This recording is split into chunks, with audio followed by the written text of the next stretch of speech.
Guys আজ হচ্ছে কালী পুজোর রাত। চোখে সর্ষে ফুল দেখছি। কি হয়েছে বল? চোখে সর্ষে ফুল দেখছি আমি। তো এখানে এই যে ছোলার ডালের পুর ভরছে বেচারা আস্তে আস্তে।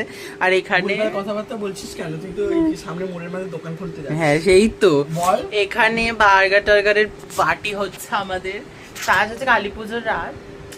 আমরা এখানে বসে রয়েছে। আমার আজকে ঘরে আমি ডাল পুরি আলুর দম করে সব হয়ে গেছে। আমি পুরটা না ভরতে পারি না, মানে আমি ভরেছি একটা ইপড়ো খেপড়েছে, ও এসে গালিও দিল ওটা নিয়ে। আমি বললাম তুই ভর, মানা। ও ভরতে বসেছে। তা ব্যাপারটা হচ্ছে আমাদের একটা জায়গায় ঘুরতে যাওয়ার প্ল্যান হচ্ছে, কোথায় যাচ্ছি সেটা জানা যাবে। তা তোর বক্তব্য কি? ওর কোন বন্ধু হোটেলে উঠেছিল, তার হোটেল থেকে টাকা চুরি হয়েছে।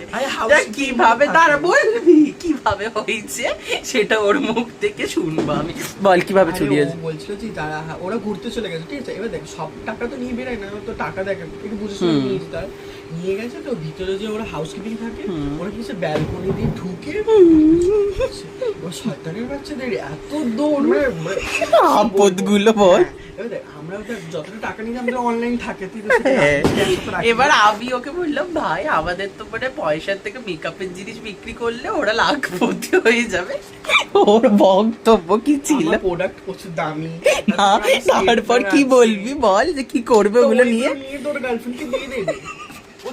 বাবা মানুষে ওর থিঙ্কিং যে কি লেভেলে হতে পারে আমি ওকে না দেখলে বুঝতে পারতাম না। আমি ও বাবা গো, ও আজকে কালী পুজো বেচারা ঘুরতে যাওয়ার ছিল সন্ধ্যাবেলা। অবশ্য ওর ইচ্ছা ছিল না, ছুটতে পারলে মাছে। ওকে আমি একটুকে ফোন করেছি, আমি বলছি তোর তো 8টায় ঘুরতে বেরোনো রয়েছে, আমি তো তোকে একটু নক দিচ্ছি। বলছে তুই চুপ কর তো। মানে আবার বলছি শোন না, তুই টাকাটা কোথায় গুজে রাখিস, যেখানে সেখানে গুজে রাখবি।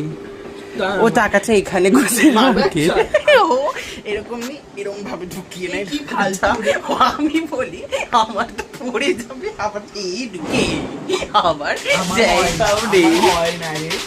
তোর হবে না, তোর রিজন আছে রে।